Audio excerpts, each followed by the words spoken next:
Bonjour, admire la couleur du soleil. Bonjour, un nouveau jour qui se lève. Bonjour, de nouveaux purs rayons pleins d'énergie. Bonjour, tu viens de te connecter à la grâce de vie. Bonjour, encore une fois tu as ouvert les yeux. Bonjour, lève-toi d'un sourire, dis merci au divin. Bonjour, de nouveaux purs rayons pleins d'énergie. Bonjour, tu viens de te connecter à la grâce de vie. Bonjour, bonjour, bonjour, passe une agréable journée. Bonjour, bonjour, tout ce que tu entreprends germera. Bonjour, bonjour, passe une agréable journée. Hey, hey. Bonjour, bonjour, tout ce que tu entreprends germera.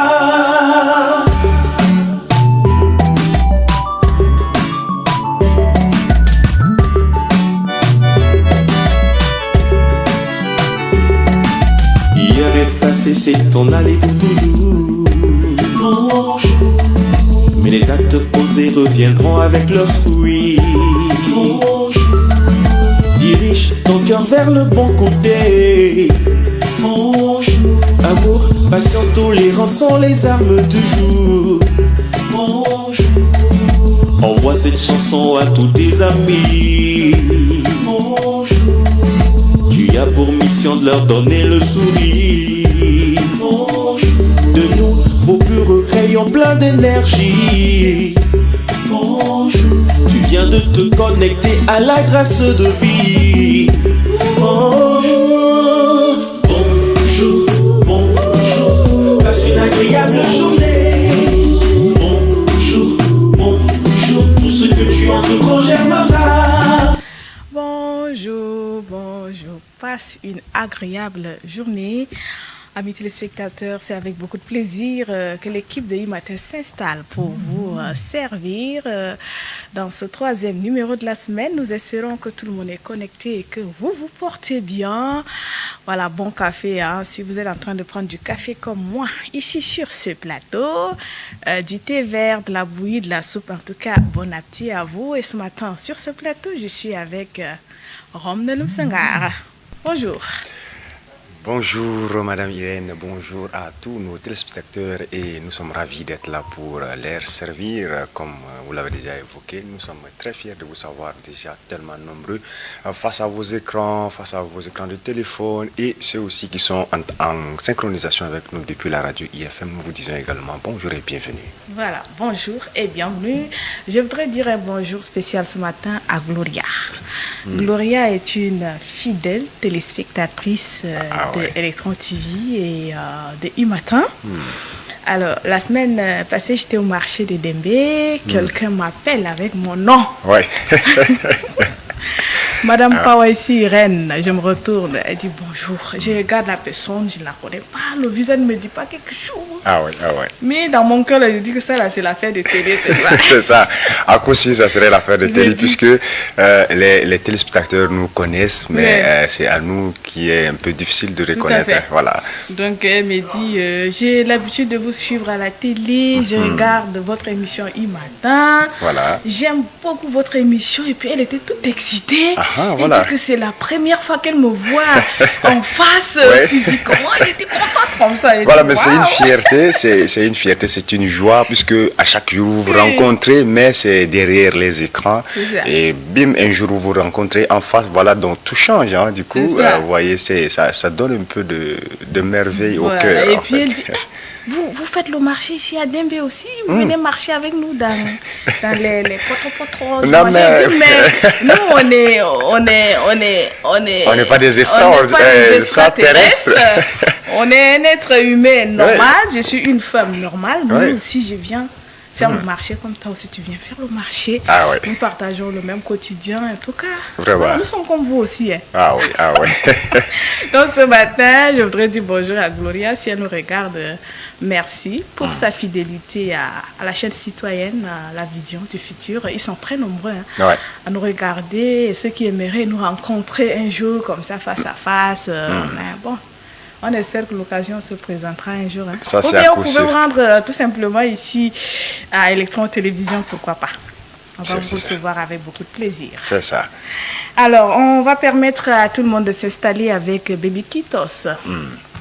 Qui sensibilise sur la consultation prénatale, bien sûr. Oui. C'est très important parce que il va falloir qu'une femme qui est déjà enceinte aille se faire consulter de temps en temps pour vérifier le positionnement de l'enfant, la santé de l'enfant et la santé d'elle-même en question, puisque on a tendance à constater ces derniers moments que les femmes voient la consultation prénatale comme si c'est du perte temps, ça n'a pas de sens. Or, c'est un grand travail qui prépare l'avenir de l'enfant à la vie. Donc, c'est nécessaire de rappeler, sinon de sensibiliser ces femmes-là à se faire consulter quand elles sont enceintes.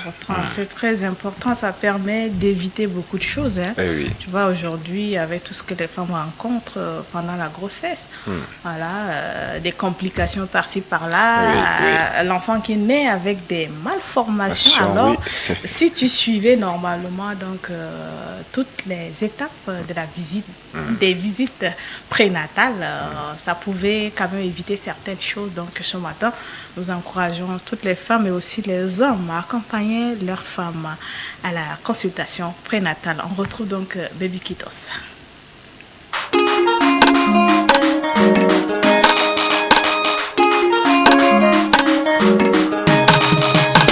Baby Kitos, la preuve de vie. Chante.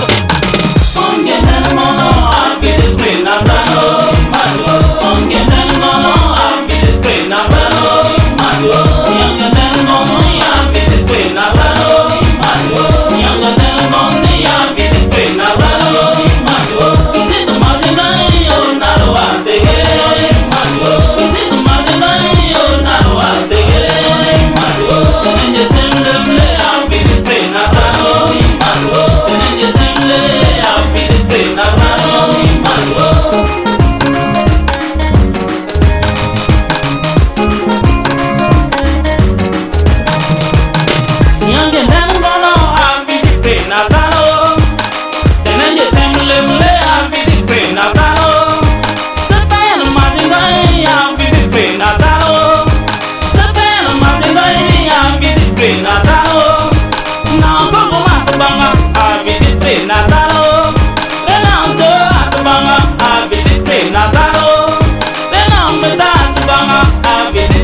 Young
danger de contracter les grossesses trop précoces, trop tardives, trop rapprochées ou trop nombreuses.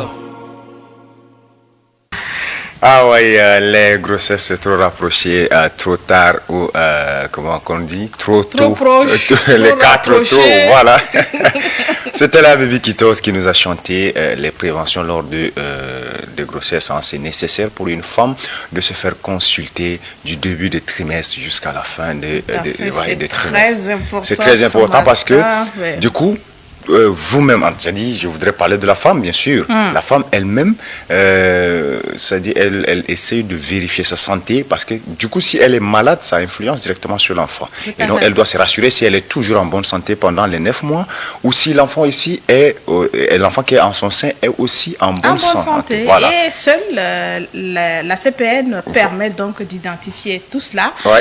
Ce matin, nous encourageons toutes les femmes enceintes à respecter les différentes étape de la CPN. C'est pour votre bien-être. Vous serez en bonne santé, le bébé est en bonne santé, toute la famille est en bonne santé et puis papa aussi, là, sa tête est tranquille. Ah oui, mais il faut mentionner, oui, ça c'est ça bien sûr, mais surtout en cette saison où il y a trop de moustiques. Oui. Les moustiques qui donnent des palus, les moustiques qui donnent même des maladies plus que ça. Oui. Il va falloir que les femmes enceintes se rassurent qu'elles sont sous les moustiquaires imprégnés. Oui, oui. Voilà, parce que ça leur protège. Et du coup, si elle est bien protégée, l'enfant aussi est bien protégé. Tout à fait. La grossesse va évoluer dans de bonnes conditions. Tout à fait. Tu sais que pendant les différentes étapes de la CPN, il y a beaucoup de choses qui sont dites là-bas. Hein. Ouais. On donne des conseils aux femmes. Voilà. Beaucoup de bonnes choses. Pas seulement sa santé physique, mais en tout cas, on prend beaucoup de choses. Oui, la question de l'alimentation peut-être. Voilà. On parle de l'alimentation. Voilà, ton environnement, ne fais pas ci, fais comme ça. On te prépare même déjà à l'arrivée de ton bébé. Quand le bébé sera là, comment il faut se prendre, surtout pour une femme une nouvelle qui devrait... Ah ouais, c'est très important. C'est vraiment important de préparer la femme pendant ce temps-là. C'est-à-dire, il faut préparer ses idées, préparer son esprit, parce que si elle est la première... Il y a beaucoup de choses qui se disent que grossesse là, accouchement là, accouchement là, c'est trop compliqué. Donc il y a certaines femmes là, elles passent toute la période de la grossesse là avec la peur dans le ventre. Voilà. Elle est stressée, elle a tellement peur, et donc la consultation prénatale permet de rassurer la femme, de lui permettre d'avoir confiance en elle-même. Oui, évidemment. Voilà, donc c'est très important. Nous vous encourageons donc à aller voir votre sage-femme, votre gynécologue pour des conseils. C'est très important et c'est pour votre bien-être. On va rester toujours dans la lancée du bien-être de nos internautes, de nos fidèles téléspectateurs. Cette fois-ci, on va parler un peu de la paix intérieure, la paix du cœur. C'est notre nécessaire. paix même là. Comme tout à l'heure, on parlait de la femme, il faut la préparer à avoir la tranquillité, la paix, l'esprit calme pour avoir son enfant. Mais cette fois-ci, on va étendre un peu parce que ça concerne tout le monde. Il faut prendre soin de sa paix. C'est-à-dire, à chaque jour que Dieu fait, il faut se rassurer qu'on est vraiment en paix. Parce que si déjà on ne se rassure pas qu'on est en paix, tout ce qu'on fait, on ne le fait pas de manière organisée, on ne le fait pas dans la tranquillité, l'esprit est toujours troublé, je pense que le résultat ne sera pas ce qu'on attend. Donc il faut vraiment préserver sa paix. Tout à fait.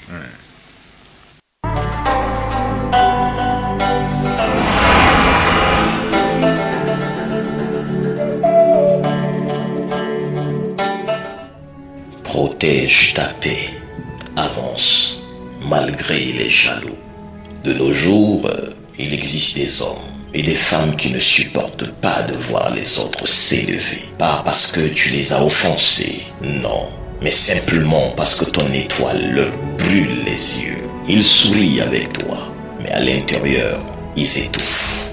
Dès que tu franchis une marche, ils te classent parmi leurs ennemis. Mais pourquoi ? Parce que ton aura leur rappelle leur propre vide. Avant, tu étais comme une maison inachevée. Ils pensaient que jamais tu ne dépasserais le seuil de ta fondation. Mais voilà que Dieu, dans sa grâce, ouvre une petite porte pour toi. Une seule porte. Et leur masque tombe.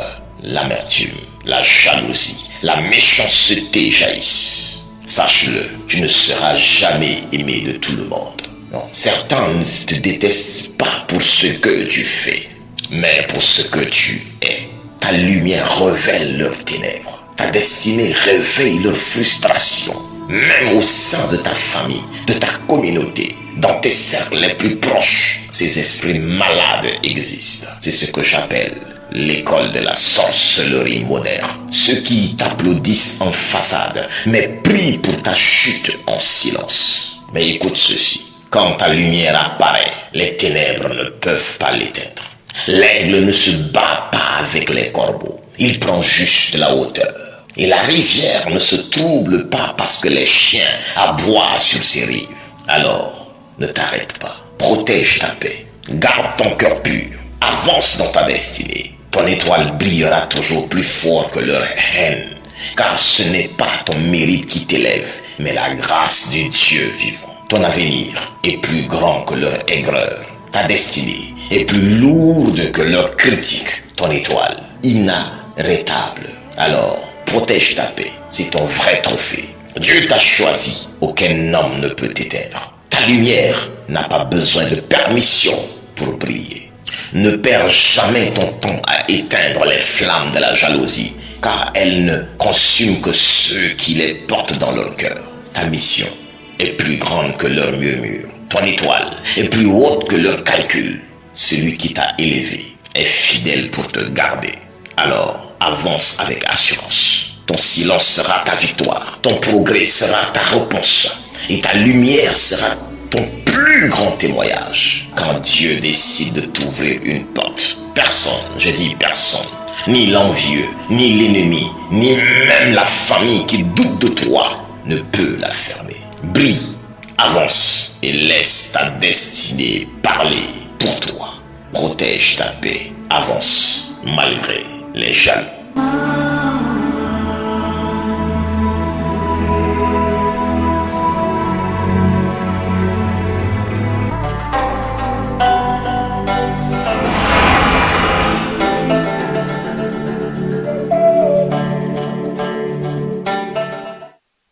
Voilà, j'espère que ce n'est pas tombé dans les oreilles d'un sourd. Des très bons conseils donc donnés par le professeur Ouroubou. Protège ta paix. Malgré les jaloux qui sont tout autour de toi. Ça ne manque pas, ça dit, il y en a toujours. Il y en a toujours dans leur vie. Ferme les yeux, ferme les oreilles, avance. Et on avance. C'est dit quelquefois, il ne faut pas aussi accrocher un peu de sentiments à tout ce que les gens vont raconter, puisque le fait d'accrocher un peu de sentiments à tout ce qu'on raconte sur toi, comme jalousie, tu donnes un peu de force à tout ce qu'ils disent derrière toi. Tout à fait. Et donc, tu te fermer les oreilles. Et puis avancer. Et puis, c'est là, ça prouve que tu es très important, pour que ton étoile brille. Quand tout le monde commence à te combattre, à te mettre des bâtons dans le roue, là, dis-toi, waouh, ton étoile est en train de briller, mais il ne faut pas baisser les bras. Dina dit qu'il est 7 heures, passé de 50 quelques minutes. Pardon, désolé. Voilà, on va suivre les actualités d'ici et d'ailleurs avant de revenir sur ce plateau.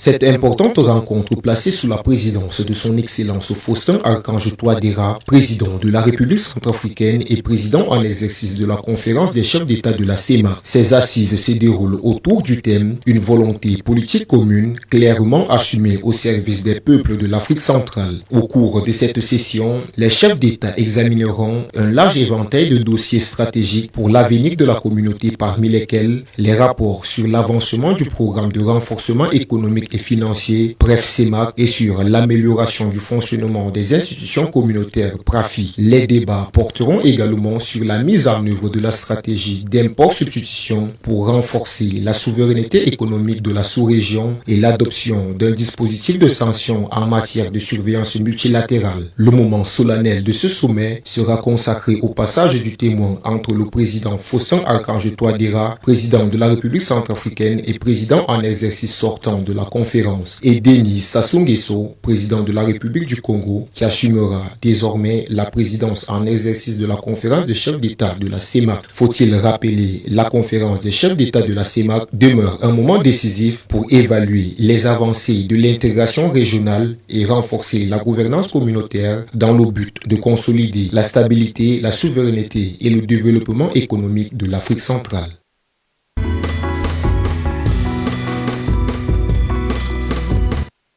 En marge des travaux du 16e sommet des chefs d'État de la CEMAC, le président de la République, maréchal Mohamed Idriss Déby Itno, a rencontré la colonie tchadienne au cours de ce face-à-face a permis non seulement d'écouter les préoccupations et aspirations des Tchadiens établis à l'étranger, mais aussi de réaffirmer le lien indéfectible entre le Tchad et ses filles et fils de la diaspora. Dans un contexte marqué par des défis socio-économiques et sécuritaires, cette proximité renforce la confiance, nourrit l'unité nationale et ouvre la voie à une meilleure mobilisation de la diaspora autour des grands chantiers du pays. Par ailleurs, la tenue de cette rencontre à l'écart d'un sommet régional comme celui de la CEMAC illustre la volonté du président de placer la diplomatie au service non seulement des relations entre États, mais aussi des citoyens. C'est une manière d'affirmer que la voix du Tchad à l'international s'appuie sur la cohésion et la participation active de tous ses enfants. Cette rencontre s'inscrit dans une dynamique positive qui mérite d'être consolidée par des mécanismes concrets de suivi afin que les échanges entre la diaspora et les autorités débouchent sur des actions tangibles pour le développement du pays.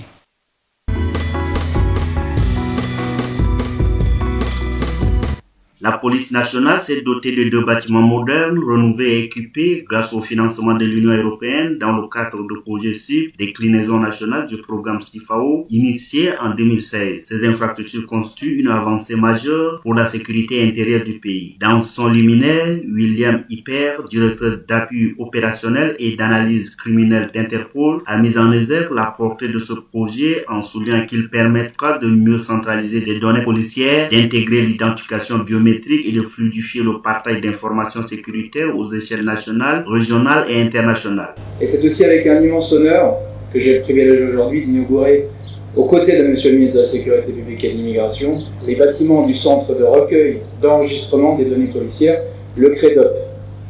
Et c'est cette symbolique forte que je vois aujourd'hui, le rassemblement de tous ces services, unis pour un seul but, renforcer la sécurité intérieure du pays et la sécurité internationale.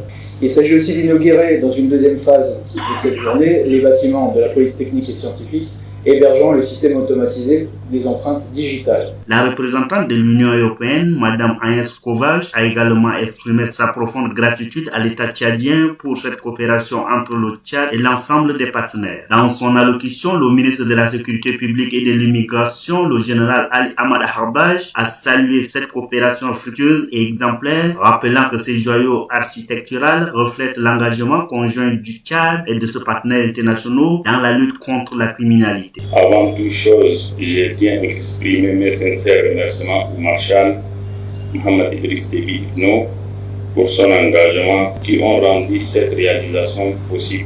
Son leadership et sa vision pour la sécurité de notre peuple sont la pierre angulaire de ce succès.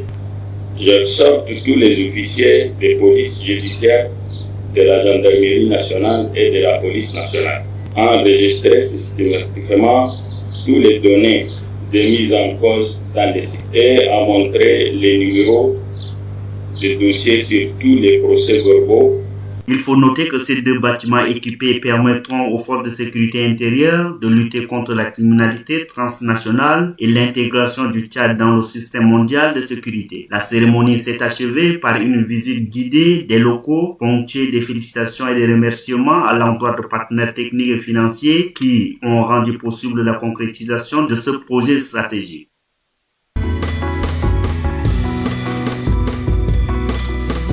Les manuels scolaires jouent un rôle prépondérant dans le système éducatif à chaque rentrée scolaire. Selon les normes éducatives, ils garantissent que les élèves, quelle que soit leur école ou leur religion, reçoivent un enseignement basé sur les mêmes contenus fondamentaux. Les élèves qui disposent d'un manuel se sentent autonomes et ne dépendent pas seulement des enseignants, car la plupart des manuels contiennent des supports visuels, graphiques et des tableaux, ce qui rend l'apprentissage clair et accessible. Cette méthode permet aux élèves de développer leurs compétences compétences dans le domaine de l'analyse, la critique et de la créativité. Les programmes proposés en début de rentrée scolaire facilitent la tâche tant aux élèves qu'aux enseignants en matière d'exemples, d'explications et des exercices qui leur permettent de valider l'année académique sans inquiétude. Le directeur général du Centre national de curricula, Dr Ali Koré, apporte les précisions sur les manuels révisés pour le nouveau parcours académique. 2025-2026, c'est le même programme scolaire qui est basé sur le programme réactualisé de 2008.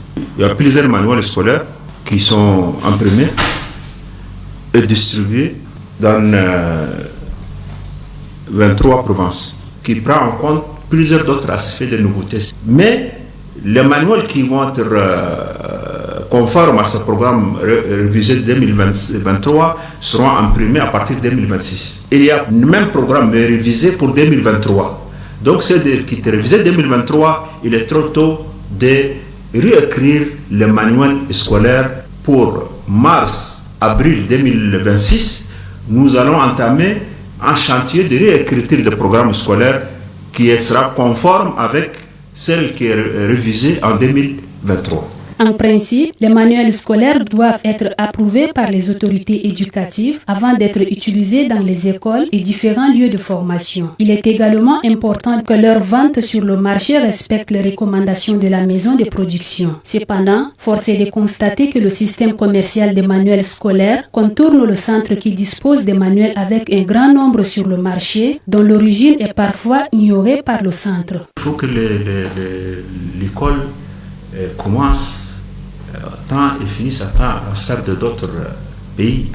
Donc nous, ici au CNC, nos compétences sont focalisées sur curricula, manuel scolaire, programme scolaire, pour que ces matériels seront disponibles dans les écoles entre les élèves et les enseignants. Personne ne souhaite que l'école tchadienne tombe dans cette turbulence chaque année. Notons que le manuel scolaire contribue à la qualité de l'enseignement et au succès des élèves. Un bon usage de ces derniers peut aussi apporter valeur et plaisir aux éditeurs locaux.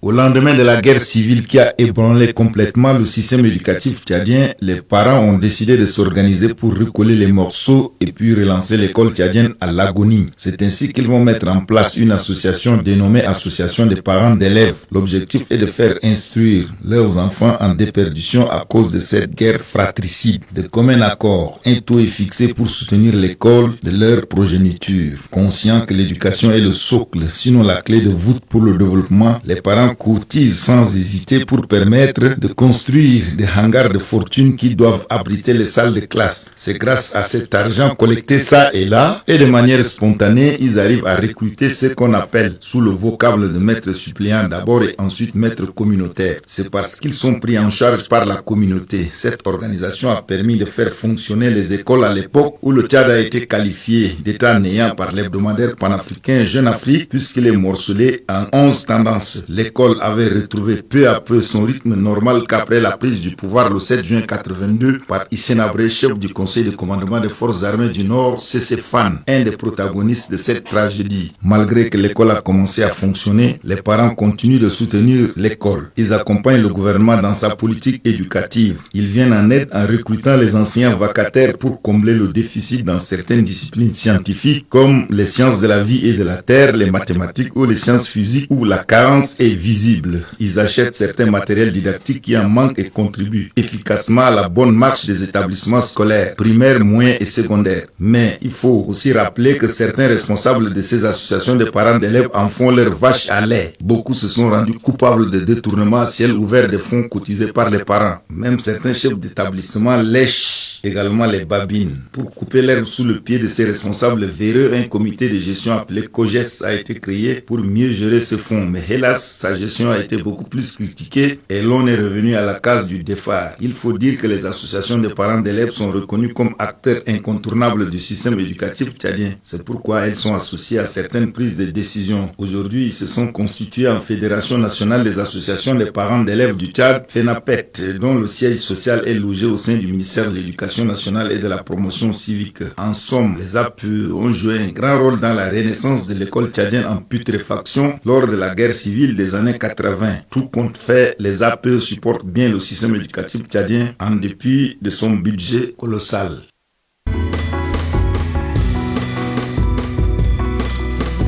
La dégradation des routes en saison pluvieuse, cette situation bloque le quotidien des Djaminois. Le cas dans la commune du 6e arrondissement est parlant. Dans cette commune, une route récemment améliorée se dégrade à vue d'œil. À peine quelques mois après sa réhabilitation, les chaussées, autrefois praticables, se sont transformées en véritables bassins, rendant la circulation des motocyclistes presque impossible. Les piétons, quant à eux, se heurtent à des flaques d'eau stagnantes et à des pneus déformés, rendant difficile leur déplacement quotidien. Le manque de suivi après les passations des marchés publics semble être l'une des principales causes de cette dégradation rapide. L'état de la route est très mauvais, surtout quand il pleut, c'est difficile d'y accéder.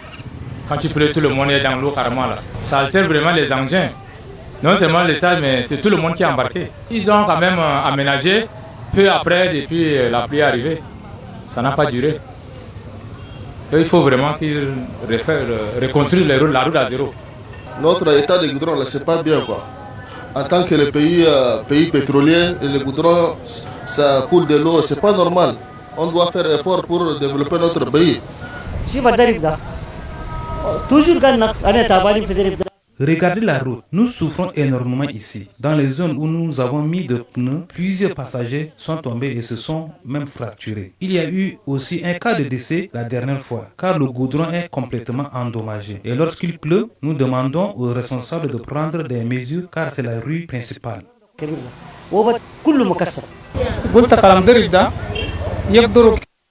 Par rapport à la route, il est nécessaire de la réparer afin que nous, citoyens, puissions circuler. De plus, il y a beaucoup d'embouteillages, ce qui incite souvent les passants à créer des problèmes et cette eau stagnante attire de nombreux moustiques. Cette situation est exacerbée pour les commerçants et leurs clients, dont les trajets sont désormais entravés par la dégradation des infrastructures. Et nous souffrons à chaque saison des pluies. Les responsables doivent assumer leurs responsabilités, car nous n'avons plus de clients à cause de l'eau stagnante et de la qualité de la route. Les habitants du 6e arrondissement appellent à une prise de conscience collective et à une intervention rapide des autorités compétentes. Il est essentiel que des mesures soient mises en place pour garantir la durabilité des infrastructures et la sécurité des usagers, surtout en cette période où chaque pluie engendre son lot de désagréments. Les riverains espèrent que les services en charge des travaux publics prendront les mesures nécessaires afin de prévenir une aggravation de la situation et garantir des routes sûres et praticables tout au long de l'année.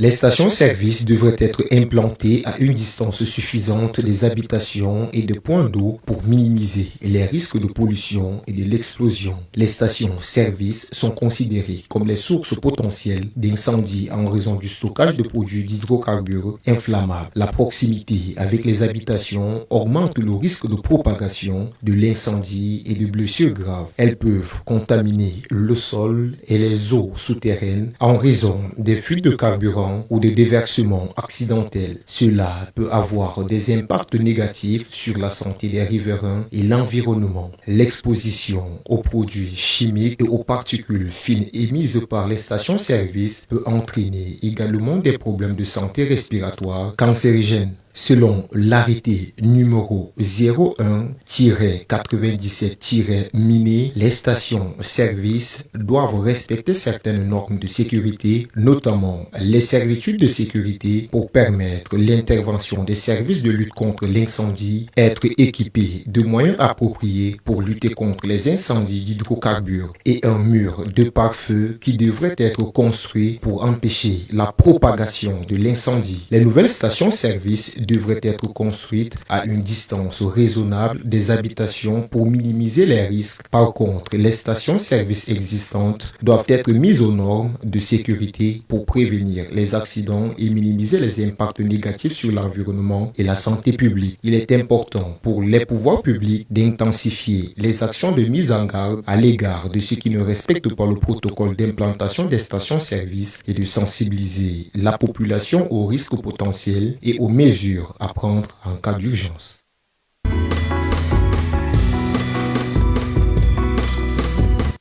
Sensibiliser, prévenir et informer sur les modes de transmission, promouvoir l'usage du préservatif et encourager le comportement sexuel responsable, tel est le rôle principal des pères éducatrices dans la lutte contre les IST et le VIH-Sida. Car la promotion du dépistage fait partie intégrante d'information et incite les membres de la communauté à se faire dépister régulièrement et à vaincre la peur ou la stigmatisation. Soutenir les personnes vivant avec le VIH dans l'adhésion au traitement antirétroviral ARV et prévenir les abandons thérapeutiques est un acte salutaire. La prise en charge communautaire nécessite l'écoute, le soutien psychologique, l'orientation vers les structures de santé et la lutte contre la discrimination. Former les pères éducatrices est crucial car ils sont un pont entre la communauté et le système de santé. Leur rôle améliore la prévention, facilite le dépistage précoce,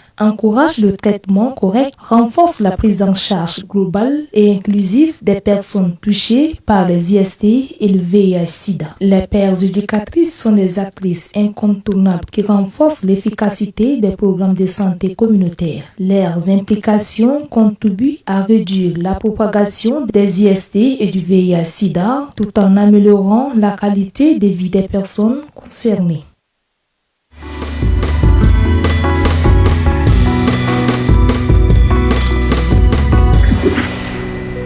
Et voilà, nous revenons sur le plateau pour la suite du troisième numéro de la semaine. Bienvenue à vous, si vous nous prenez en marche. Vous pouvez interagir avec nous sur notre page Facebook Electron TV Tchad et pour nos auditeurs de la radio IFM, laissez tout simplement un message sur le 63 08 41 77. Roms. Ah ouais, merci. Nous sommes de retour comme vous l'avez dit. Et là, ceci nous permettra de prendre notre premier chroniqueur qui serait là après ces jingles.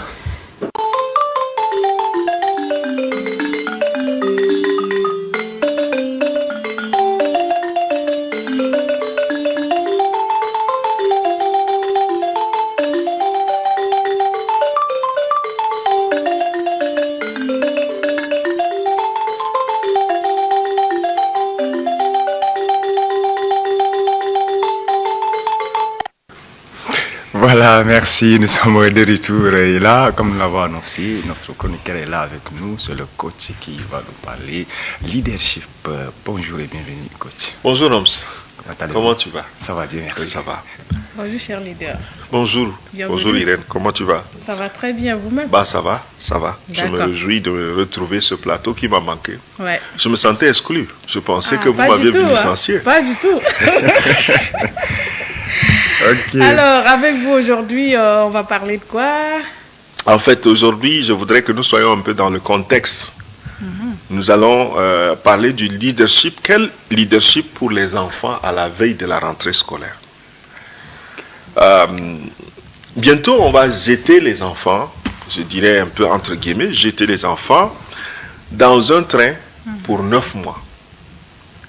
Et donc, il est important de pouvoir s'asseoir un peu et de faire un travail qui permette aux enfants d'intégrer ce train en sécurité. Parce que vous savez, pour beaucoup d'enfants, la rentrée, la reprise des cours, c'est plusieurs questions. C'est des énigmes. On ne sait pas dans quel monde. Pour ceux qui arrivent la première fois, vous voyez, ils passent toute une semaine à pleurer. Pour ceux qui reprennent, parfois, c'est la joie de retrouver certains amis, mais c'est aussi l'énigme de quel est l'enseignant qu'on a mis au devant de moi. Voilà, et parfois les enfants viennent simplement par effet d'habitude, mais ils ne savent pas dans quoi ils se sont engagés. Alors, il y a des aspects sur lesquels il faut travailler avec l'enfant pour que pendant l'année, disons, en allant à l'école, que l'enfant puisse vraiment être capable de vous ramener des résultats. Parce qu'à la fin, vous n'avez pas préparé l'enfant, vous ne l'avez pas mis dans un contexte, et à la fin de l'année, vous le jugez durement, sévèrement, en disant qu'il n'a rien foutu. Mais il n'a pas eu de repères, il n'a pas eu des orientations. Avant de lancer une équipe, on lui donne des orientations. Avant de lancer quelqu'un sur le terrain, on lui passe un message. Donc, il y a plusieurs dimensions du leadership qu'il faut, n'est-ce pas, intégrer pour la rentrée en ce qui concerne les enfants. La première dimension, c'est ce leadership de soi. Aider les enfants à savoir comment ils peuvent gérer leurs émotions. Ah, la joie, la peur, le stress, l'amertume. Parfois, peut-être que l'enfant repart à l'école avec de l'amertume qu'il a gérée pendant les vacances. Parfois, l'enfant part à l'école dès le premier jour et puis il voit comment les autres sont équipés et il commence. Il faut commencer à travailler l'enfant pour qu'il ait confiance en lui-même et qu'il ne soit pas déstabilisé à première vue quand il va voir telle ou telle situation. C'est déjà le leadership sur soi-même. Aider l'enfant à se gérer. Aider l'enfant à faire son sac. Parce que parfois, vous voyez, sur 9 mois, c'est tous les jours les mamans qui continuent à faire les sacs. Non, il faut préparer l'enfant pour que l'enfant soit aussi autonome. Le matin, suivant sa classe, qu'est-ce qu'il doit mettre dans le sac aujourd'hui? Et peut-être les enfants de la maternelle, c'est pratiquement les mêmes choses qu'ils amènent tous les matins. Est-ce que l'enfant peut se lever et on peut l'aider à faire certaines choses? Donc, que l'enfant soit préparé à gérer ses émotions, que l'enfant soit préparé à exprimer une certaine autonomie et que l'enfant soit préparé aussi à cultiver une confiance. Tu sais, tu peux faire beaucoup de choses. Tu as beaucoup de choses en toi. Tu es très intelligent. Il ne faut pas avoir peur. Il ne faut pas avoir peur de poser des questions. Il ne faut pas avoir peur de parler avec les autres. Il ne faut pas avoir peur quand le maître pose des questions, répond. Même si ce n'est pas la bonne réponse, répondre. Il faut s'exprimer. Donc, c'est tout un exercice qu'il faut, n'est-ce pas, enseigner à l'enfant pendant que l'enfant se prépare pour aller à l'école. Ça, c'est la première dimension. La deuxième dimension, c'est un peu ce leadership, je dirais, collaboratif ou ce leadership participatif. Que l'enfant comprenne qu'il va intégrer une nouvelle communauté. Et que dans une nouvelle communauté, il y a des principes. On ne parle pas comme ça. On respecte. On écoute les autres. On n'est pas violent. On n'arrache pas le goûter de quelqu'un sans son avis. Il y a. Malheureusement, nous envoyons nos enfants comme ça à l'école et nous les laissons patauger devant plusieurs défis auxquels ils n'ont pas été préparés.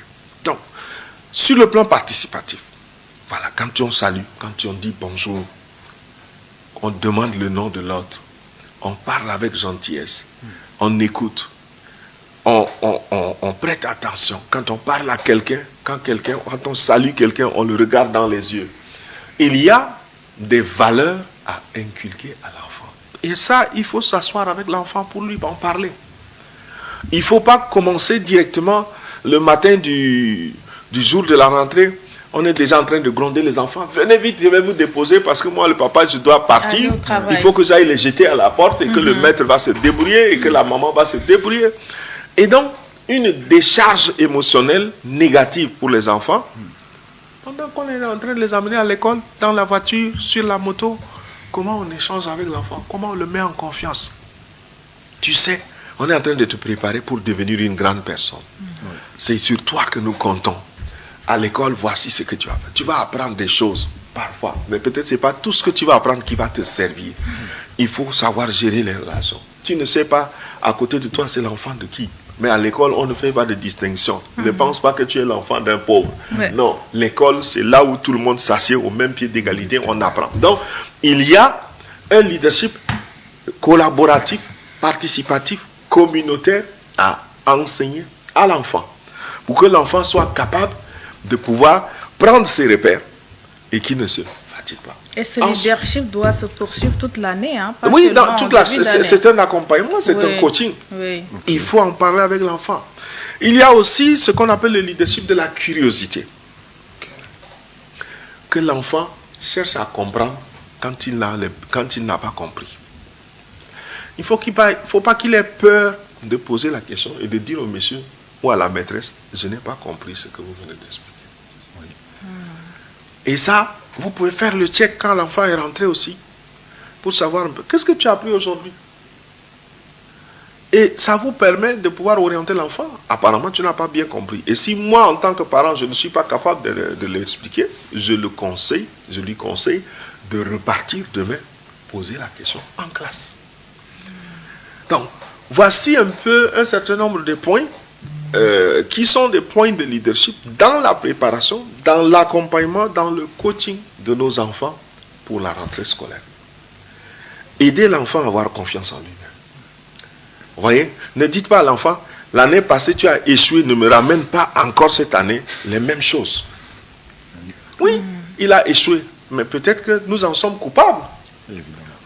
Peut-être que nous ne lui avons pas fourni tout l'environnement d'un équilibre moral qu'il fallait. Peut-être que nous n'avons pas suivi pourquoi il est arrivé à ce résultat. Donc, il ne faut pas ramener l'enfant à son passé. C'est vrai que l'année passée, tu as eu des mauvaises notes, mais je crois que c'est dû à ça. Cette année, tu peux mieux. Et nous sommes là pour t'accompagner. Donc, il faut rassurer les enfants, il faut enseigner les enfants, il faut préparer les enfants pour que la reprise soit quelque chose de merveilleuse à découvrir. Ne jetons pas l'enfant dans un environnement d'incertitude. Dommage, hein, à la maison, on le menace. Mais oui, à la maison, on le menace. À l'école, il est entre des gens qui ne connaissent pas trop.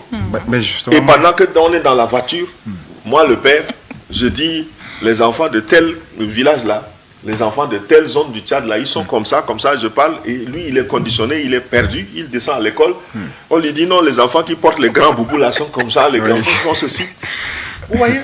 Donc, on doit, en cette veille de la reprise des cours, il y en a déjà qui ont repris, il y a d'autres qui vont reprendre dans les jours à venir, il est important d'accompagner les enfants. Et je voudrais parler aux parents qui nous suivent, le leadership pour les enfants, c'est très important. Il y a des pays dans lesquels on enseigne le leadership dès la maternelle pour permettre aux enfants, parce que ce qu'on fait à la maison, ça ne suffit pas. Il faut que l'enfant soit mieux enseigné. Et malheureusement, dans nos curriculums, il n'y a pas parfois des cours de leadership, il n'y a pas de cours de développement personnel, il n'y a pas de cours pour permettre à l'enfant d'entreprendre et de mettre en valeur son potentiel. Voilà, donc je voudrais pour aujourd'hui m'arrêter là, espérant que l'alerte a été saisie, cernée. Et bon, voilà. Je ne sais pas si Roms est dans le cas, mais au moins Irène a bien compris qu'elle va... Oui, moi justement j'allais demander l'aspect d'avoir une formation quelque part de leadership pour les enfants, parce que c'est un grand travail, hein, rester là, accompagner l'enfant toute une année, et pour des parents qui n'ont pas vraiment de temps, je voudrais dire un père, une mère qui n'ont pas assez de temps, comment faire pour accompagner les enfants de la sorte comme le coach venait de l'expliquer? Est-ce qu'il faille trouver peut-être une formation à côté pour permettre également à cette catégorie de parents, n'est-ce pas, de... Oui, on peut trouver une formation, mais on a le défi de se trouver aussi un temps pour accompagner son enfant. Ça doit être quelque chose qui doit s'imposer à nous. Ce n'est pas difficile, mais parfois 10 minutes, 15 minutes à un enfant, c'est quelque chose. Que l'enfant ait accès à cette chaleur parentale, à cette voix qui lui dit « ne fais pas ça ». C'est très important. J'ai suivi il y a quelques jours un responsable faire un discours dans une cérémonie à l'occasion d'un événement qui a rassemblé les femmes. Et il se trouve que cette personnalité a grandi simplement par l'éducation de sa mère qui a joué le père et la mère. Quand il faisait le discours, il pleurait même. Parce qu'il voyait comment sa mère s'est déployée pour qu'il soit ce qu'il est aujourd'hui. Et quand il parle de la question de la femme, il parle avec beaucoup de considération. Parce qu'il sait ce qu'une femme a fait pour qu'il devienne ce qu'il est. Donc je crois que la chaleur parentale, c'est un investissement important qui peut après, soit donc galvaniser une personne devant ses responsabilités, ou alors aussi déstabiliser une personne si cela a manqué. Et il est important qu'on puisse vraiment cerner cette responsabilité, cette attente chez les enfants. Tout à fait. Merci beaucoup, cher leader, d'être passé. Merci pour le conseil. On espère que ce n'est pas tombé dans les oreilles d'un sourd et que les parents qui nous suivent ce matin mettront donc les conseils du coach en pratique. Ne laissez pas la vie de vos enfants entre les mains de la bonne qui doit s'occuper des enfants, les déposer à l'école parce que toi, papa, tu es trop occupé, maman également est trop occupée. Et parfois, c'est le chauffeur qui parle le plus avec les enfants. Avec les enfants, voilà. Ah ouais, c'est aussi ça. Voilà, merci et puis on se donne rendez-vous la semaine prochaine. Merci. Nous allons vous accompagner avec un rythme traditionnel. On va se rendre dans la province de Salamat. Salamat, bien évidemment. Ouais.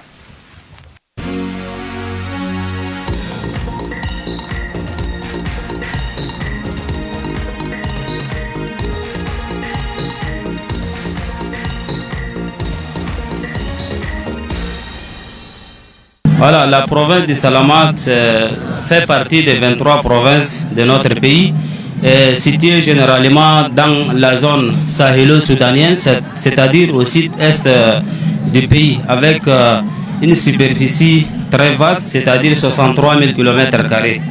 Bon, la province de Salamat est en majorité des Arabes. Et plus précisément, on peut trouver des Arabes Hemat, des Arabes Salamat, des Arabes Rachid. Donc ce sont les autochtones de la province. Alors à côté de cette majorité, on peut trouver également un certain nombre de groupes ethnico-linguistiques tels que les Kibet, les Runga, les Yalnas, les Dagal et ainsi de suite. Le Salamat est reconnu spécialement comme le grenier du Tchad, c'est-à-dire c'est une zone qui a un caractère massif de production. Donc dans cette zone-là, on peut trouver n'est-ce pas, des cultures telles que agricoles, également une production d'élevage, ou bien une zone d'excellence également d'élevage. Voilà, dans la province de Salamat, comme je venais de dire que c'est le grenier du Tchad, donc il y a deux types de cultures. Il y a la culture vivrière et la culture d'errante, c'est-à-dire destinée généralement au commerce. La culture vivrière, on peut trouver le sorgho, le mil péninsulaire et la culture d'errante, telles que les oignons, et aussi on peut trouver les ails, les salades, tout ça. Les danses varient d'un département à l'autre. Nous avons par exemple 3 départements dans la province, le département de Haras-Mangagne, le département de Barazoum, le département d'Aboudéa. Si on prend par exemple dans le département d'Haras-Mangagne, on peut avoir 3 types de danses qui sont beaucoup plus majoritaires. Les Koya, les Natata et les Baradea. Bon, surtout dans les cérémonies officielles, telles que lors des cérémonies de mariage, les cérémonies de circoncision pour accueillir par exemple une autorité, le gouverneur, le président, le sous-préfet, les préfets, tout ça. Donc l'ensemble de ces différentes danses culturelles-là seront jouées à travers ces cérémonies officielles. Mais si on vient par exemple dans le département de Barazoum, on peut avoir par exemple la danse qui est la plus célèbre, appelée Nugarahura. Donc c'est vraiment une dénomination d'une danse culturelle qui est beaucoup plus vulgaire et populaire. Alors, dans le département d'Aboudéa, au nord de la province, c'est également une multitude de danses, mais la danse la plus vulgaire, c'est également Nugarahura. Et vous allez trouver d'autres groupes ethnico-linguistiques qui ont également leur propre langue, c'est-à-dire les noms arabes. Il y a 2 types de mariages au Salamat. Nous avons un mariage de proposition, c'est-à-dire toi tu es étudiant ou bien tu es par exemple un talibé à l'école coranique, tes parents en compagnie avec les parents de la femme, ils vont te proposer, ils vont dire qu'à partir de tel moment-là, on va te donner telle fille-là en mariage. Mais il y a également un mariage un peu forcé. Un mariage un peu forcé. Donc, la femme, parfois, n'a pas droit à choisir, par exemple, son mari. Donc, on fait le mariage Et à partir de là, on attend par exemple le jour J. C'est-à-dire une fois la fille arrivée à un certain âge, c'est à ce moment l'homme aussi il va travailler pour avoir quelque chose, avoir également un travail qui donne des plus-values. Après quoi, il va prendre la fille en mariage. Cette fois-ci, ce n'est pas un mariage, par exemple, très rapide, mais on attend d'abord à ce que la fille atteigne un certain âge. Même si on l'amène à la maison, on ne peut pas trouver des problèmes. Bon, les cérémonies de deuil, d'abord, c'est accompagné par des tristesses. Les femmes pleurent, les hommes également pleurent, mais ce n'est pas d'une même manière. Les femmes, par exemple, pleurent à haute voix. Les hommes, parfois, là, ils essaient, par exemple, de respecter beaucoup plus ce qui est dit dans le Coran. Parce qu'on dit chez nous, dans la communauté musulmane et surtout arabe, quand vous avez, par exemple, perdu quelqu'un, la première des choses à faire, c'est la patience. Même si vous pleurez, quoi que ce soit, le défaire ne va pas revenir. Donc, le plus important, c'est de patienter. Parce que ce que nous voyons dans les réseaux sociaux et beaucoup plus dans les TikTok là, ça ce n'est pas la culture tchadienne. Il faut que tout le monde s'intéresse sur leur propre culture. Il faut que tout le monde, tous les Tchadiens soient unis pour valoriser par exemple leur culture. Le fait de valoriser leur culture, cela ne veut pas dire que vous êtes déracinés. Non, c'est pour donner un message à tous les autres pays africains, à tous les autres continents pour dire que le Tchad est riche en diversité culturelle.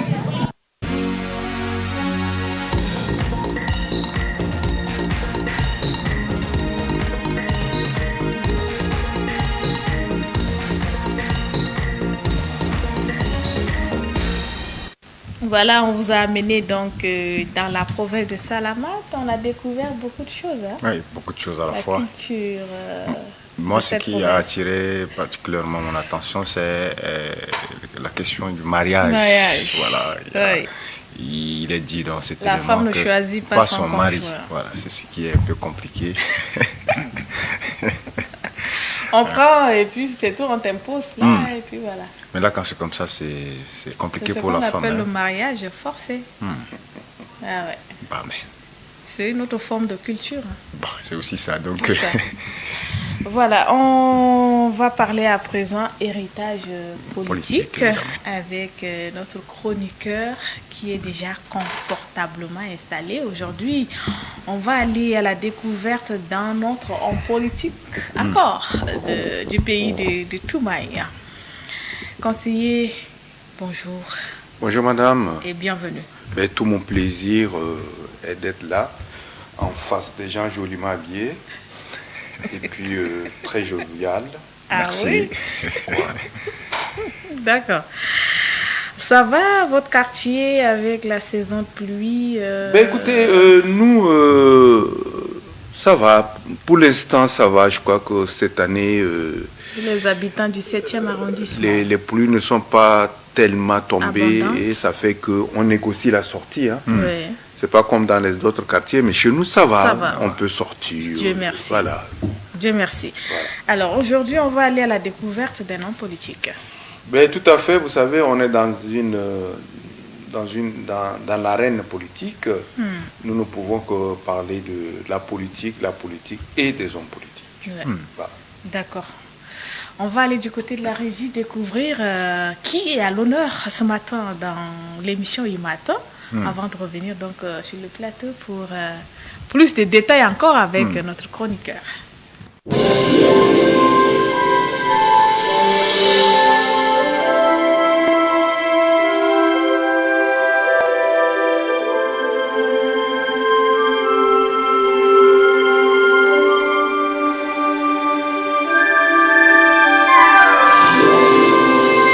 Ok, je suis François Ndiekombe, le président du parti Union Sacrée pour la République. Vous savez, pour répondre indirectement à votre question, peut-être que si j'avais posé la question à mon mon défunt père, si j'avais d'abord demandé son accord avant d'entrer en politique, peut-être qu'il me déconseillerait.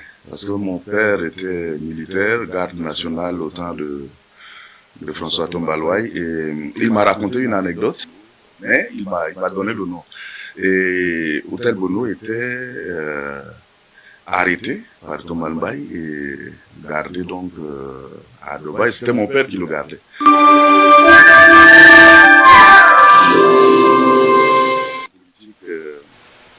Tu peux facilement faire la prison. Et que s'il y a quelque chose qu'il faut conseiller, peut-être à quelqu'un dans la vie, c'est de faire des affaires.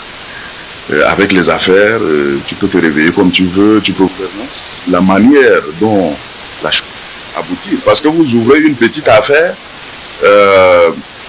vous avez toujours peut-être les agents d'impôts qui sont à votre trousses, vous avez toujours... Et l'injustice dont on souffrait, dont les citoyens souffraient, vous avez une panoplie de choses qui ne marchent pas dans le contexte de notre pays.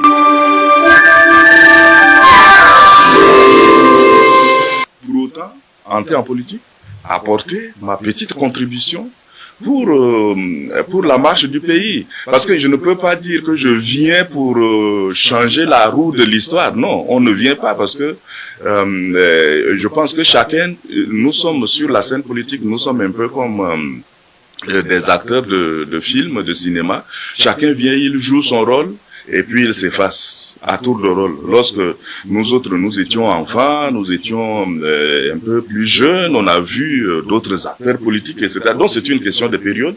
Maintenant, la période est arrivée, chacun vient, il joue son rôle selon sa vision, selon la manière dont il veut que les choses marchent dans son pays. Et donc moi, je pense que c'est beaucoup plus parce que les choses ne marchaient pas et ne marchent pas. Parce que je ne peux pas dire qu'aujourd'hui tout marche, tout roule comme sur des roulettes. Et donc, c'est tout cela qui m'a poussé à me lancer en...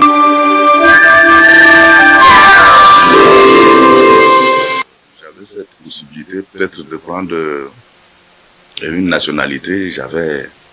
J'étais en classe de seconde à l'époque et puis j'avais beaucoup réfléchi. J'ai décliné parce que bon, mon père vivait à l'extérieur du pays comme réfugié et donc j'avais d'abord à peu près ce statut là et puis bon mais pas sans être formellement inscrit comme réfugié dans un camp de réfugiés, mais mon père parce que c'est quelqu'un qui se défendait, donc voilà, il faisait des choses pour prendre en charge la famille.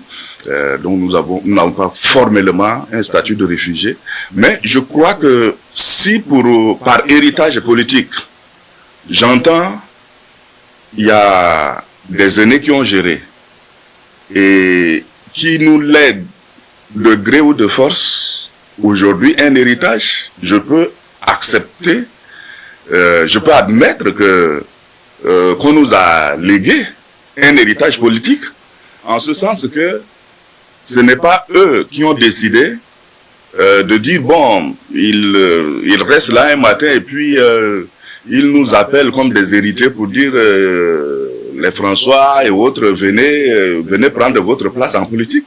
Chacun se bat pour y entrer comme il peut. Donc moi je pense que plus ou moins, pour répondre à votre question, je peux parler d'un héritage politique de gré ou de force, en ce sens que les hommes politiques qui ont géré au temps par exemple de l'indépendance du Tchad, le 11 août 1960, ils ne sont plus là. 65 ans après, ceux qui sont là, on les compte au bout du doigt.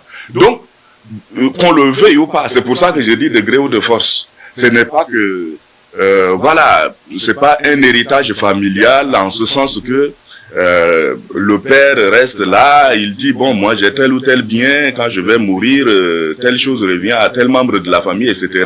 Mais la politique, on l'a fait et puis à un moment donné, ceux qui sont, soit on est rattrapé par l'âge, sur une échelle plus basse, accepter une forme un peu entre griffes de domination de ce qui peut être bon ou mauvais, mais se plaindre Moi, je préfère être à un certain niveau où, au lieu de me plaindre, je peux apporter plutôt ma petite contribution à la situation.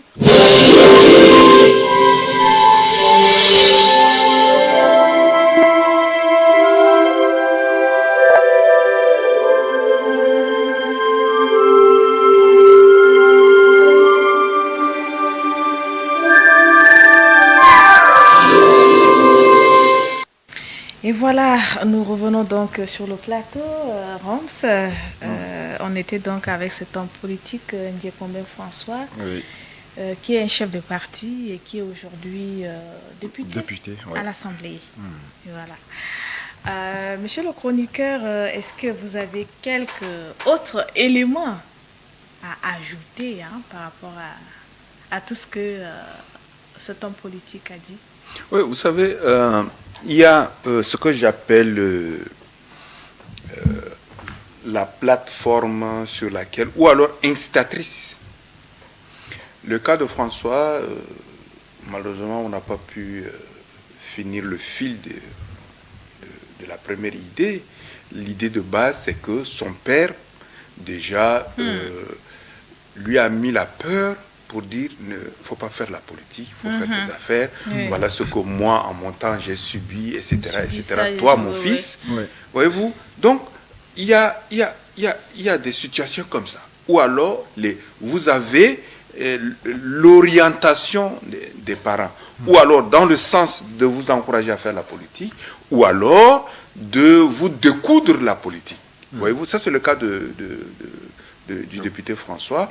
Mais en même temps, il dit que lorsque vous vivez dans une cité, et puis la politique étant la gestion de la cité, les faits qui corroborent, n'est-ce pas, la gestion de la cité, peuvent vous amener également à vous engager dans la politique. Parce qu'en fin de compte, vous n'êtes pas satisfait de la gestion en cours, la cité est mal gérée, il y a des manquements, etc. Et ça vous révolte, et ça vous amène à prendre une conscience et vous engager dans la politique. Ça, c'est le cas, n'est-ce pas, de François. Et de fil en aiguille, comme on le dit, il est devenu, il s'est engagé dans la politique et il a créé son parti et il est devenu, du coup, un député. Donc, je me dis, des situations, n'est-ce pas, dans la société, dans la famille, au lieu de votre travail, peuvent, n'est-ce pas, être des raisons fondamentales pour votre engagement, n'est-ce pas, dans la politique.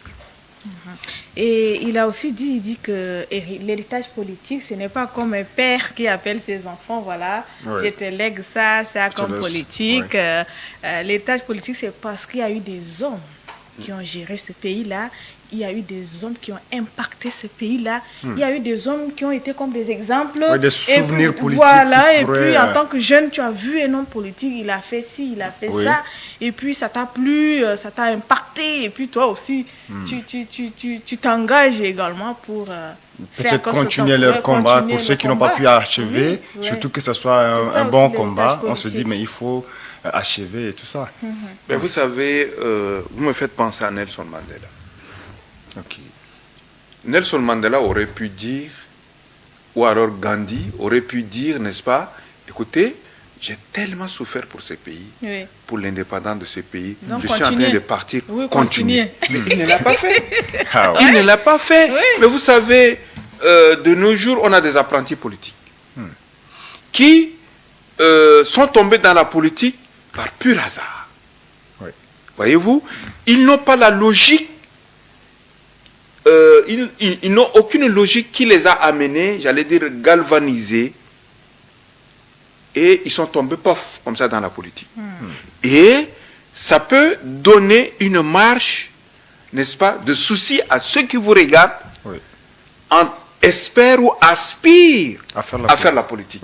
Donc, le fait que nous gérions mal, le fait que nous n'ayons pas le profil même de quelqu'un qui peut conduire la politique d'une cité, ça peut amener des gens, n'est-ce pas, vous savez, une prise de conscience vient d'une situation. Donc, le cas de François, par exemple, il a pris conscience parce que quelque part, pour lui, la politique n'est pas bon. Le papa prend la valise pleine de tout ce que vous pouvez imaginer, il dit, mais mon fils, je suis arrivé au soir de ma vie, prends cette valise, gère ça comme tu veux, tu n'es pas obligé d'associer les gens, et tu gères ça comme tu veux. Quand tu mourras, cède ça ou concède ça à ton fils. Il y a des gens qui, n'est-ce pas, s'inscrivent dans ce carcan, n'est-ce pas, politique, et le plus souvent, ça fait des casses. Et de nos jours, nous voyons un peu partout, que ce soit en Asie, que ce soit en Afrique, que ce soit un peu, vous voyez comment en Amérique, avec Donald Trump et avec Macron qui change les ministres, les premiers ministres chaque 6 mois. 6 mois. Donc, vous savez, lorsque vous faites la politique trop bien, le trop bien, c'est pas bon.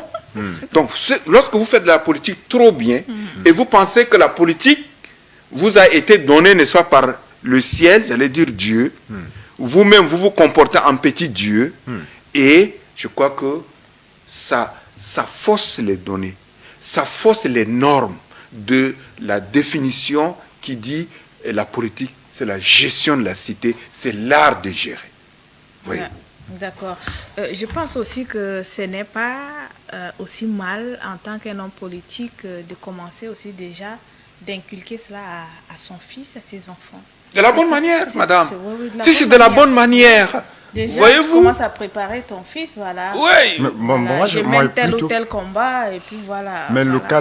le cas de François, si je comprends bien, il n'a pas été préparé par ça. Non, mais son père l'a plutôt découragé. Voilà, tout à fait. Son père l'a dit plutôt que ne fais pas la politique. Fais des affaires.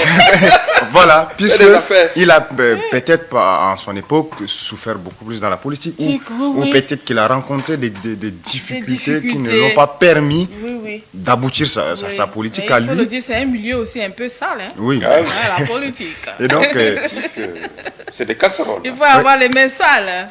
Et donc, bon, à ce niveau, est-ce qu'on peut se poser une petite question? Est-ce que le François a reçu un héritage à ce niveau? Puisque pour lui, peut-être, il s'est retrouvé dans la politique autrement, mais est-ce que c'est par héritage? Oui, c'est un héritage, parce qu'il a vu quelque part. Son héritage est venu de la prise de conscience de la malgestion de la cité. Tout à fait. Voyez-vous? Donc, lui, il a hérité. Parce qu'une situation peut vous amener à vous engager, à vous révolter, dire non, moi je veux me mettre dans ça pour apporter, il a bien dit, apporter sa pierre de contribution au bâtissement de la cité.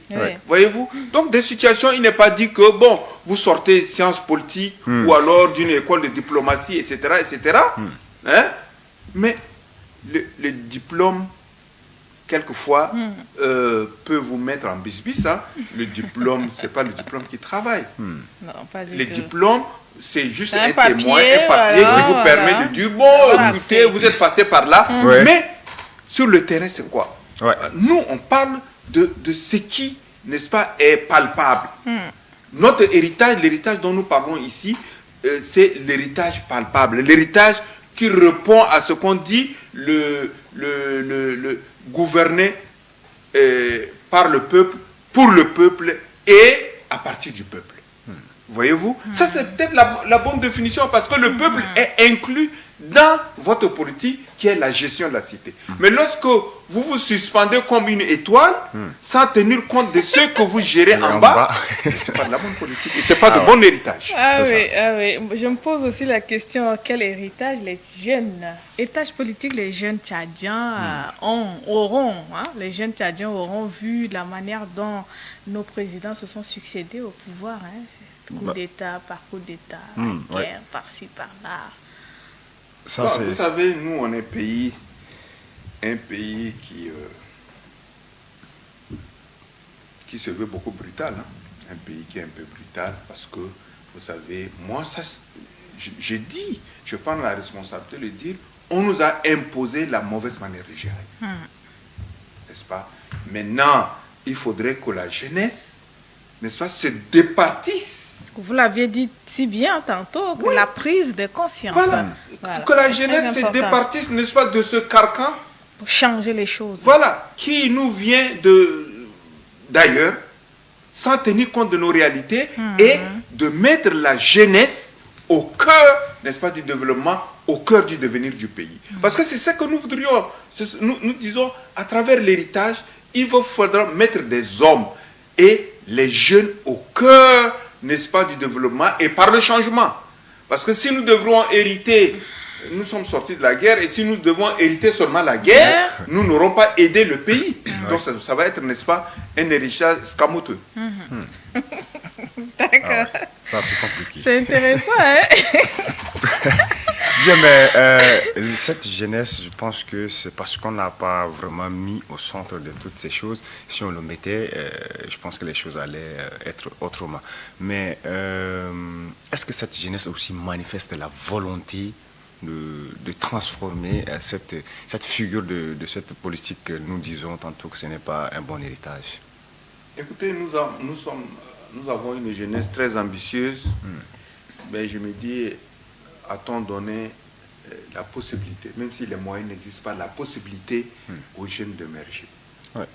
Nous voyons, ces dernières élections ont prouvé que les jeunes ont soif de faire On la a vu une politique. grande participation Voyez-vous? de la jeunesse. Et maintenant, il faudrait ouvrir les brèches, donner la possibilité aux jeunes de tenter leur chance, parce qu'en fin de compte, on n'est pas éternel. Voyez-vous, Paul et l'autre François l'a dit, mon père était là, et les premiers qui ont, n'est-ce pas, fait la politique, est-ce qu'ils nous ont impacté positivement? Ils ne l'ont pas fait, mais là, c'est la responsabilité de la jeunesse. Parce que la jeunesse, ce n'est pas une jeunesse, les rassembler seulement pour applaudir. Non, que nous soyons une jeunesse responsable, une jeunesse, comme dit Albert Camus, embarquée, c'est-à-dire c'est un service militaire obligatoire parce que nous voudrions sortir notre pays du marasme. Voyez-vous? Donc la jeunesse, je crois, même si l'horizon semble fermé, la jeunesse a l'obligation de marquer d'abord le pas, de se sentir concerné par le devenir du pays. Alors nous dirons qu'ils se sont battus pour arracher. Parce que l'héritage, tu peux l'arracher. Hein? C'est ça, oui. Il y a des enfants qui pendant que leur père est vivant même, ils veulent déjà leur héritage. Ils demandent d'abord leur part. Et il y a des enfants aussi, après la mort des parents, les oncles veulent s'accaparer, mais les enfants ils essayent de... Voilà. Il faut arracher. Ça, il faut arracher. Le mauvais des héritages. D'accord. Merci, merci à notre chroniqueur de nous faire vivre un peu ce moment-là chaque semaine. C'est très important de parler de l'héritage politique. Il faut déjà préparer le futur de ce pays-là. Moi, je trouve que c'est essentiel beaucoup plus pour la jeunesse parce que à chaque passage, il essaye de rappeler à cette jeunesse sa responsabilité face à la situation politique que nous vivons et actuellement. surtout que ça s'accompagne d'un élément sur un homme politique. Voilà. Donc, un jeune peut déjà se retrouver à travers peut-être François Diocombé. Il se retrouve à travers tel ou tel homme politique. Il dit oui, c'est lui-là, sa vision-là. Ouais, c'est ça que j'embrasse. Oui, c'est ça. C'est ce qu'on appelle le mentor. Hein. Moi, je finis par dire que faire la politique, c'est comme planter un manguier. Et lorsque vous plantez un manguier, vous espérez manger les fruits. Et peut-être que ces fruits, ce n'est pas vous qui allez les manger jusqu'au dernier fruit. Vous le plantez parce qu'en fin de compte, ceux qui suivent, n'est-ce pas, même s'ils n'ont pas contribué à arroser le manguier, il faut qu'ils profitent, n'est-ce pas, des fruits de ce manguier. Si vous plantez un arbre qui ne peut pas profiter, même il n'y a pas l'ombre, je crois que vous avez donné un coup de sabre dans l'eau. C'est aussi ça. Voilà. D'accord, merci beaucoup, chers chroniqueurs. On va se donner rendez-vous la semaine prochaine. Si Dieu le veut. Oui, et Dieu le voudra. Je l'espère. On va vous raccompagner avec une transition proposée par la régie avant de revenir sur le plateau pour donc poursuivre avec la suite de ce programme. Il ne nous reste pas grand-chose également. Quelques petites minutes à passer avec nos fidèles téléspectateurs.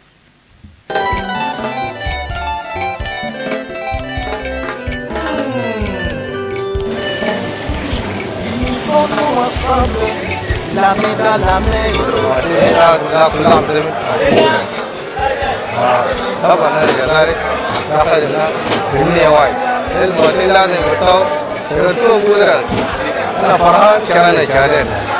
et construisons ensemble notre beau pays. Personne وغانا هادي نيوات وغانا باقي وغانا هادي نيوات أنا فرحان عشان أنا شايف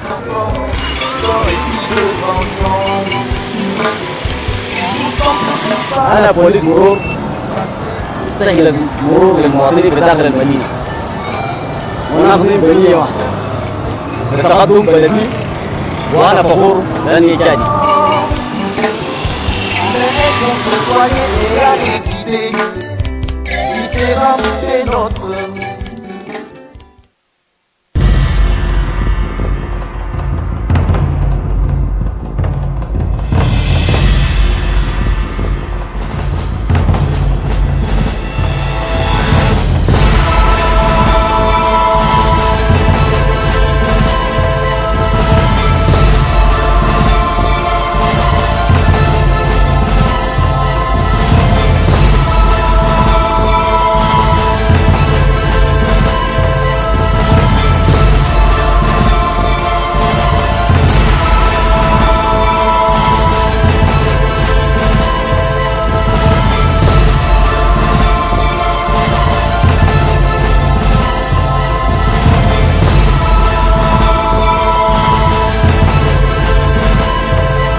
Merci pour cette très belle transition. En regardant donc l'élément sur je travaille pour le développement de ma nation, j'ai vu l'image de Abakar Police qui est apparue.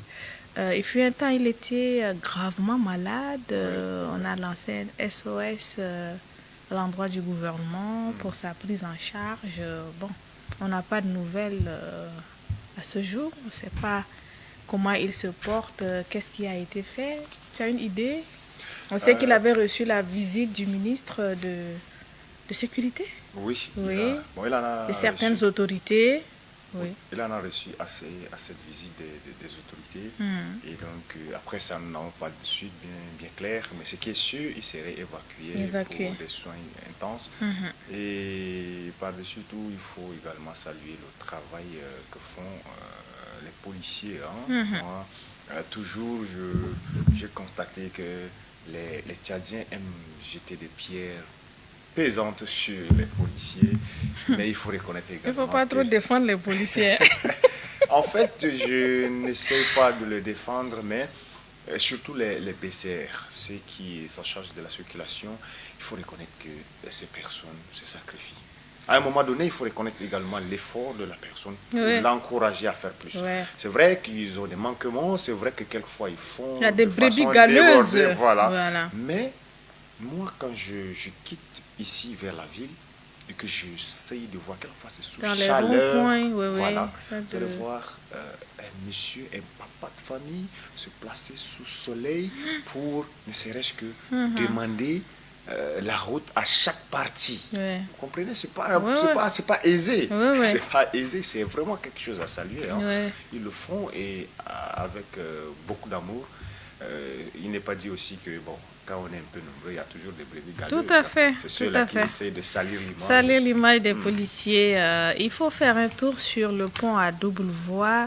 Aujourd'hui, c'est réglementé là-bas. La circulation, même si elle n'est pas tellement fluide, mais ça va. Il n'y a pas trop d'embouteillage comme entre-temps, justement parce que les policiers sont là et ils mettent de l'ordre. Tu sais que ce n'est pas facile de gérer les Tchadiens, n'est-ce pas, en circulation. Ce n'est pas chose aisée. C'est justement ça le problème. Malgré qu'on nous ait placé les tricolores, vous comprenez que le Tchadien est celui-là qui n'est pas facile à gérer. N'est-ce pas? Vous comprenez que malgré ces faits, des interdictions, vous allez constater que le Tchadien ne vient pas. Donc ces policiers sont obligés de se mettre à côté encore. Oui. Malgré les tricolores. Voilà, normalement, quand il y a déjà le tricolore, le policier doit se reposer un peu. Se reposer même. Mais le policier, sachant déjà la mentalité du Tchadien, il est obligé de se planter à côté de ce tricolore. Sinon, il y aura un désordre. Il y aura toujours des désordres. Tout à fait. Ça ne servira à rien, ce tricolore, sans policier à côté. Parce que c'est ça le Tchadien. Le Tchadien. À part moment, ne sont pas toujours là à dire que ces policiers ne font pas vraiment bien leur travail. Mais aidons les policiers à faire bien son travail. C'est toi qui n'as pas de pièces. Tu n'as rien sur toi. La voiture que tu utilises, même, il n'y a pas de pièces. Moto, il n'y a pas de pièces. Toi-même là, tu n'as pas une carte d'identité. Et puis tu te dis, bon, tu es Tchadien, tu es libre. Tchadien, pourquoi le policier t'a interpellé? Tu es Tchadien, mais ce n'est pas écrit sur ton front que tu es Tchadien. Lui, le policier, il t'arrête, c'est pour se rassurer si tu es un étranger infiltré, si tu es même un Tchadien, mais un Tchadien mal intentionné, malveillant. Et donc, lui, il fait juste son travail selon les règles. Il t'arrête, soumets-toi. Et moi, ce qui est marrant, le Tchadien, quand on l'arrête, c'est sur le champ, il commence à manifester un comportement de colère. Et c'est comme si le policier a tort de l'arrêter. Non, laisse le policier te prendre. Il t'amène. Il va t'amener où? Au commissariat. Au commissariat, c'est un endroit de sécurité, en fait. Il ne t'amène pas pour te tuer. Laisse-le t'amener au commissariat. C'est là-bas où peut-être on aura de questions, des lumières sur là où on t'a arrêté, sur ce que tu fais correctement. Et donc, si tu donnes des raisons fondamentales, des raisons fiables, ben on te libère. Tu seras lâché. Oui. Tu n'es pas obligé de te fâcher là. On est fâché, on se chamaille avec le policier. Donc, s'il vous plaît, faisons un effort d'être en règle. Et les policiers aussi, parfois, tu es en règle, tu as tous les papiers sur toi, mais on va vouloir coûte que coûte te soutirer un petit 500 000 francs. Voilà, vous aussi. C'est à ce niveau-là que vous allez constater que je ne soutiens pas les policiers aussi, parce que comme on parle de brebis galeuses, il y a des policiers là, je ne sais pas moi, ils se sont retrouvés dans cette discipline par quelle malchance, mais c'est ceux-là qui salissent toujours le bon travail des autres. Oui. En fait, ils t'arrêtent, tu as toutes les pièces possibles de ton engin et de ta personne même, mais il te dit, bon, mais nous, on va manger quoi? Ton salaire là. Mais finalement, tu es policier ou tu es mendiant? Voilà, mais c'est aussi ça, parce que tu m'as arrêté, c'est pour te rassurer de ma sécurité et de la sécurité des autres. Et donc, du moment où tu te rassures que je suis déjà